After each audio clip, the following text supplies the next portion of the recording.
Bonjour à tous, j'espère que vous allez bien.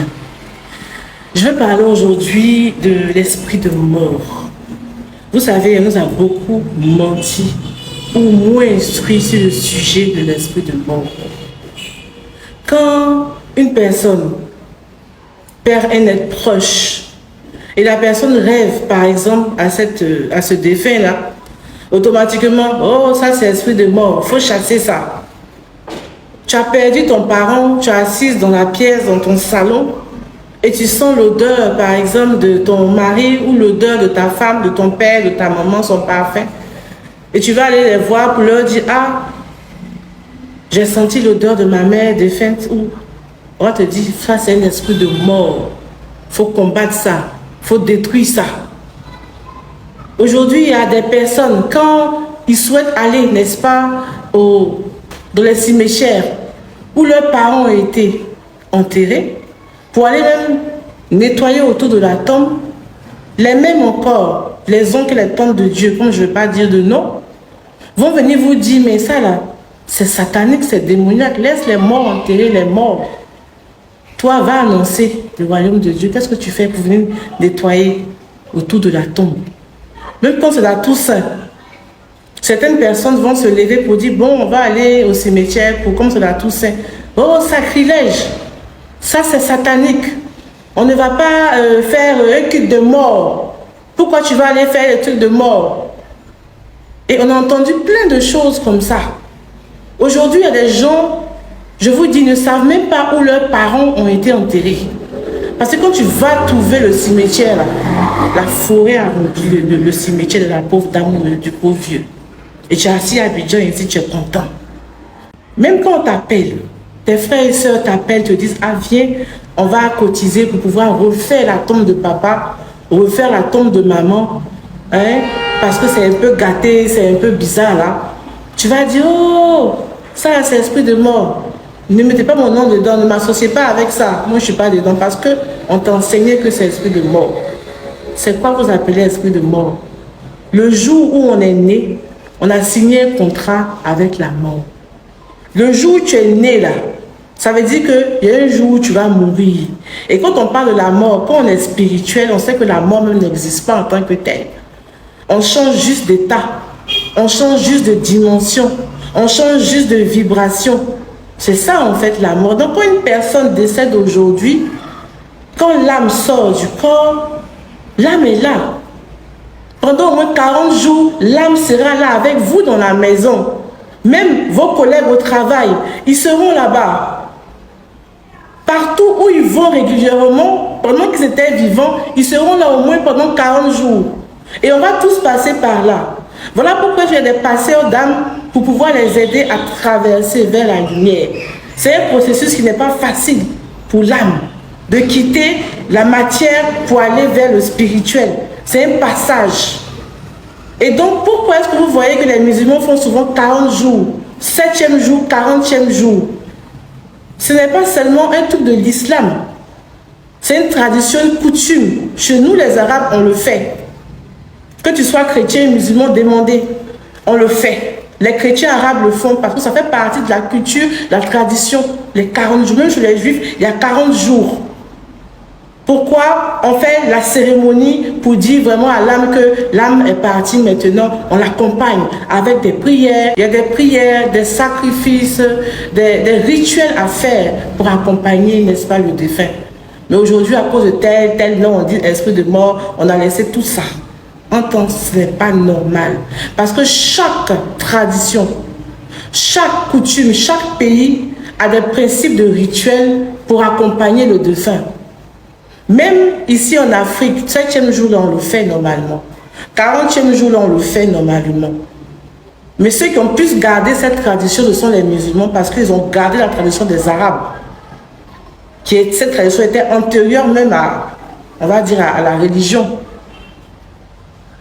Et ici en Afrique, chez les bétés, chez les gourous, chez les quoi, demandez à vos parents. On fait le 40e jour normalement, le 7e jour normalement. Aujourd'hui, comme on ne fait pas, tout le monde est devenu blanc. Même les blancs, ils avaient aussi leurs rituels. Et donc, il y a des principes de passage. De la même manière qu'on accompagne la vie avec certains rituels, on accompagne aussi la mort avec certains rituels. Mais il faut savoir les rituels là pour les faire. Voilà pourquoi certaines personnes errent aujourd'hui, certains parents de fait errent aujourd'hui. Ils sont là, ils errent parce qu'ils ne trouvent pas leur chemin. Et quand on va parler, on dit ah oui, c'est un esprit de mort. Non, on va tous passer par là. Hein. On va tous passer par là. Et ces mêmes personnes-là qui vont vous dire oui, c'est esprit de mort, esprit de mort. Quand eux me vont perdre leurs parents ou leurs personnes chères, vous allez voir comment ils vont nettoyer même leur cimetière. Ils vont faire pousser de belles fleurs. Ils vont arranger le coin, ça ne sera jamais sale. Ceux-mêmes qui vous ont dit que c'est esprit de mort là, quand ils vont sentir l'odeur par exemple de leur défunt, ils ne vont pas dire que c'est esprit de mort. Hein. Là, ça sera vraiment leurs parents. Ça sera vraiment leur défunt. Mais quand il s'agira de toi, on dira que c'est esprit de mort. Il faut te réveiller, il faut prendre conscience. Il faut te réveiller, il faut prendre conscience. Parce que la mort, comme la vie, fait partie de la vie. Et pas parce que tu t'en vas, par exemple, prendre soin de la tombe de ta mère. Moi, je connais des personnes, la tombe de leur mère est laissée comme ça. Quand tu leur demandes pourquoi, quand à l'église, on dit, il ne faut pas aller nettoyer là-bas. Voyez, c'est l'esprit de mort, tu entretiens la mort. Comment on peut penser comme ça? Comment on peut penser comme ça? Mais cette personne qui t'a dit ça, il faut aller voir la tombe de ses parents, tu vas voir comment c'est propre. Ils payent même des gens des mois pour pouvoir nettoyer, accompagner là. Alors, vous allez voir que Jésus lui-même, quand il est mort, il y a eu certaines préparations qui ont été faites sur son corps. Certains rituels qui ont été faits. Parce qu'à chaque étape de la vie d'un être humain, il y a ce qu'on appelle les rituels de passage. Et ça, je ferai une vidéo spécialement pour parler des rituels de passage. Et la mort, c'est aussi un passage. Donc, il y a des rituels à faire. Et si vous êtes indien, il y a des rituels à faire en tant qu'indien. Chaque coutume, chaque tradition a ses rituels à faire. Ça ne veut pas dire que c'est démoniaque, que c'est satanique et tout. Même ceux qui ont perdu leur mari ou leur femme, il y a certains bains qu'on fait, ici même en Afrique. Il y a certains rituels qu'on fait. Tu as vécu maritalement avec quelqu'un, mais je ne suis pas marié légalement. Il y a certains rituels qu'on fait, même pour les enfants à bas âge qui perdent leur maman. Il y a certains bains, certains rituels qu'on fait dans nos traditions. Mais aujourd'hui, on va dire que tout est satanique, démoniaque, esprit de mort. Non. Non. J'ai écouté une vidéo où il y a un homme qui a perdu sa femme qui a dit « J'étais dans la salle d'attente et j'ai senti le parfum de ma femme dans le couloir. Et là, j'ai compris que ma femme était partie. » Ça veut dire que quoi? Quand l'âme sort du corps, le parfum même, ça veut dire le parfum qui est physique là, tu peux le sentir. Ça veut dire que l'âme même a un parfum. L'âme même là, quand elle passe, tu sens, l'âme est là. Le corps est couché là-bas quelque part, mais l'âme est là. Où tu as arrêté là, l'âme est là. Et l'âme reste combien de jours? Parce que vous dites que quand une personne meurt, oh, il s'en va même pas juger. L'âme reste combien de jours avec nous? La question que vous devez vous poser. Et pendant que l'âme est là avec vous, là, qu'est-ce que vous devez faire? Vous ne savez pas. C'est pour ça que nos chers frères catholiques vont prier pour les défunts. Ils vont allumer des bougies chez eux à la maison parce qu'ils savent que l'âme est là. L'âme ne va pas comme ça. Tu vas sentir son parfum là jusqu'à ce qu'elle s'en va. Mais quand une personne lambda viendra vous dire, vous les oncles, les tantes de Dieu, que j'ai senti le parfum de ma femme ou de mon mari ou de mon père dans la maison, vous allez dire quoi? Vous allez dire quoi? Esprit de mort, il faut chasser. C'est pas ça. Regardez seulement, écoutez et puis travaillez un peu la logique et puis vous allez comprendre les mystères de la mort. Ce qu'on doit savoir, c'est que il y a le mystère de la mort là. Hein? C'est pas tout le monde qui le connaît. Si tu sais que tu ne maîtrises pas le mystère de la mort, il faut te taire. Faut te taire. Faut laisser le soin à ceux qui maîtrisent le mystère de la mort de parler. Parce que quand tu vas prendre le micro pour prêcher là, il faut savoir expérimenter le mystère de la mort. Il y a des gens qui travaillent dans le mystère de la mort. Ils connaissent ce mystère de la mort là. Donc pas parce que tu ne connais pas que tu vas venir prêcher que c'est mauvais. Mais quand ça va t'arriver, tu vas faire le contraire de ce qui se passe. C'est que toi-même tu prêches. Donc, quand tu perds quelqu'un, aujourd'hui même tu as perdu la personne, une personne proche, ce que moi je recommande, ce que je te conseille déjà, il faut prendre une bougie, il faut allumer la bougie. Cette bougie va symboliser, n'est-ce pas, l'âme de ton défunt. Tu allumes la bougie pendant 7 jours. À partir du jour où la personne est décédée, 7 jours. Le 7e jour, c'est fini. Tu n'allumes plus la bougie. Et tu lui envoies plein d'amour. Tu lui parles. Tu lui dis ce que tu ressens. Si tu veux, tu pleures pendant les 7 jours. D'autres font ça pendant 40 jours. On laisse une bougie. Nous, quand on perd un parent, on laisse la bougie, une des bougies allumées, des neuvaines pendant 40 jours. C'est le 41e jour qu'on n'allume plus la bougie.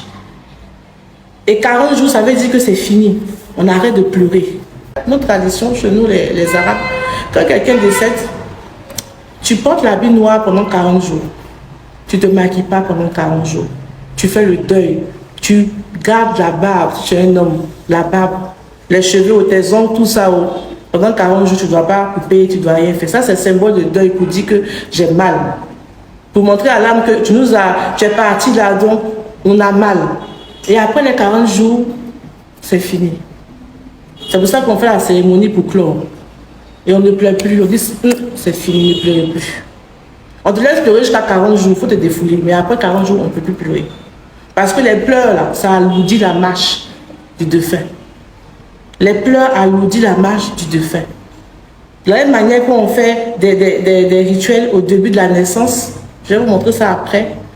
Quand la vie vient, c'est comme si on accompagne aussi le défunt. Il faut accompagner le défunt. N'est-ce pas? Et en Afrique, ici, on fait le lever de deuil souvent sur 1 an. Traditions qui font 1 an lever de deuil. Et quand le lever de deuil arrive, tu dis, ah, je vais au village pour lever de deuil de ma maman, mon papa. Ah, ça c'est esprit de mort. Je ne suis pas dedans, esprit de mort. Comment une femme qui rêve à son mari, qui lui envoie un message, on te dit c'est esprit de mort. J'ai vu ça en commentaire, même souvent même sur ma page. Une femme qui a écrit un jour que oui, mon mari est décédé, que j'ai rêvé à lui, lui donner un message. Une femme qui a écrit en bas, ça c'est un esprit de mort. Attends, c'est quoi que vous appelez esprit de mort? Mais on n'a pas dit qu'ils ont disparu. Ils sont toujours vivants, mais c'est une autre forme. Donc, en rêve, on peut recevoir des messages. En rêve, on peut recevoir aussi, il peut venir nous parler pour nous apaiser, pour dire que je vais bien, tout va bien, t'inquiète pas pour moi, ça va. Ça, c'est l'esprit de mort, ça. Et moi-même, quand j'avais mes 5 ans, on a perdu notre grand-père, le père, mon père. Et je l'ai vu. Il est décédé dans la chambre. Son corps était couché dans la chambre parce qu'on n'avait pas encore envoyé les corbières venir prendre le corps. Et là, moi étant dans l'autre chambre, il est venu me saluer, il est venu me prendre dans les bras et il m'a dit qu'il partait. Il m'a dit au revoir, qu'il s'en va à Koudoulier, c'était le nom d'un village. J'étais petite, je ne savais même pas Koudoulier c'est quoi. Et quand je suis sortie, j'ai dit à mes parents qui étaient en train de pleurer que j'ai vu grand-papa, hein. Il dit il s'en va à Koudoulier, il est venu me dire au revoir. Il est venu me voir dans la chambre. Mais tous me regardaient parce que le corps de mon grand-père était couché là. Comment il va se lever et venir me parler dans la chambre? Je ne savais même pas c'était quoi la mort en ce moment. Bon. Bon, pour moi, il s'est levé, me parlait, aller se coucher après. En temps, ce n'était pas ça. C'était son âme qui était venue me dire au revoir. Et le mot Koudoulier, ça interpellait mes parents parce que c'est le village où on enterre, en fait. Koudoulier, c'est le village à la Kota qui est derrière. Donc là-bas, on enterre. Il y a le cimetière là-bas à Koudoulier. Et comment j'étais censée connaître que, voilà, où on enterre à 5 ans là, où on enterre, on appelle ça Koudoulier. Et il y a beaucoup de personnes qui ont vécu ce genre d'expérience-là. Et quand vous allez parler, moi je me rappelle à l'époque, quand j'ai expliqué ça à mes dévanciers, ils me disaient, oh ça c'est un esprit de mort, et tu as eu la chance, c'est un esprit de mort. Ah bon? Aujourd'hui c'est un esprit de mort. Donc je comprends que vraiment il y a un véritable problème de compréhension à ce niveau-là. Moi-même aussi, quand je suis en présence d'un défunt qui vient tout juste de décéder, je peux le ressentir à travers mes pores. Parce qu'il a une certaine énergie qui dégage là, que les personnes hypersensibles, les empathes ou aussi les passeurs d'âme ressentent. Et si tu ne fais pas attention, il peut t'utiliser pour pouvoir parler, te dire des choses. C'est pour ça que dans les finales, vous allez voir des gens qui vont commencer à parler. Et il y a des personnes qui ressentent. Surtout quand l'âme vient de sortir là même. la personne est décédée, tu ressens. Et quand ça te prend, tu sens que ça te prend, donc tu te lèves, doucement tu sors. Et moi, je peux ressentir ça. Et un jour, comme ça, étant en cabinet ici, j'ai reçu une de mes filles, voilà, que je devais prier pour elle. Elle s'appelle Nathalie. Et tout d'un coup, j'ai demandé à ce qu'on appelle Joséphine. J'ai dit à mon assistante, appelle Joséphine, elle n'a qu'à rentrer au bureau. Elle vient dire, ah, on demande Joséphine. Mais il n'y a pas Joséphine ici. Et j'ai insisté, non, mais Joséphine n'a qu'à rentrer. Et après, la dame dit, mais ma maman s'appelle Joséphine. Non, non, il ne m'appelle pas Joséphine, ma maman s'appelle Joséphine. J'ai dit, ah, donc elle est rentrée, elle dit, oui, c'est toi. Donc, pourquoi le mot Joséphine m'est quitté de ma bouche, mais je ne sais pas. Elle m'a dit, ma coach, effectivement, je t'ai venu te dire que il y a quelques années, ma mère est décédée, donc on voulait repartir là-bas sur sa tombe pour faire une cérémonie, pour pouvoir arranger sa tombe et tout et tout. J'étais venue t'expliquer cette démarche-là. Je dis, et ma maman s'appelle Joséphine. Je dis, ah. Donc ça veut dire que ta maman est d'accord avec le fait que tu vas nettoyer sa tombe. Parce que c'est ce nom Joséphine-là qui est sorti de ma bouche plusieurs fois. Pourtant, je ne savais même pas que sa mère s'appelait Joséphine. Elle-même était étonnée. Tous ceux qui étaient assis dans la salle d'attente étaient étonnés. Parce que sa mère lui donnait sa bénédiction, ma fille. Ce que vous avez prévu de faire là, faites. Faites. Et il y a beaucoup de témoignages. Je sais que si vous avez un témoignage dessus, ce genre de choses, écrivez ça en commentaire. Voilà pourquoi aujourd'hui, nous avons décidé de faire une conférence sur le deuil. Ce qu'on va appeler la thérapie du deuil. Parce qu'on a remarqué qu'aujourd'hui, nous tous, nous ne sommes pas informés même sur la mort. Nous avons peur de la mort. Nous ne savons pas comment ça se passe, c'est normal. Et cette conférence, ça va nous aider parce qu'il y a plein de personnes qui n'ont pas encore pu faire le deuil. Faire le deuil de leurs parents défunts. Il y a plein de personnes encore qui souffrent intérieurement et c'est normal. Mais comment vous aider à traverser cela? Comment faire en sorte de savoir si réellement votre défunt, ça va, s'il est passé dans la lumière? Et cette thérapie de deuil qu'on va faire, on va inviter plusieurs personnes comme des passeurs d'âmes, des personnes qui travaillent dans le mystère des âmes du purgatoire, des personnes qui ont écrit des livres même sur les âmes du purgatoire, des personnes qui travaillent aussi dans le domaine de la mort, c'est-à-dire ceux qui lavent les défunts dans certaines morts, ceux qui creusent même les tombes avant de faire l'enterrement, ceux qui travaillent dans les corbières. Toutes ces personnes-là viendront avec leur expérience témoigner, expliquer ce qu'ils voient, ce qu'ils ressentent, leur expérience. Avant même de creuser une tombe, il y a certains rituels qu'on fait, on ne creuse pas la tombe là comme ça. Vous allez voir qu'on a fait qu'ici, ils vont demander boisson, quelque chose. Et comment? On va vous expliquer tout ça, ils vont venir vous expliquer tout ça. On fera une conférence. Et ça sera en novembre. Voilà, le premier samedi du mois de novembre, on va mettre ça en place. Nous sommes déjà en train de travailler dessus. Pour que ça puisse aider tout le monde. On a tous perdu un être cher.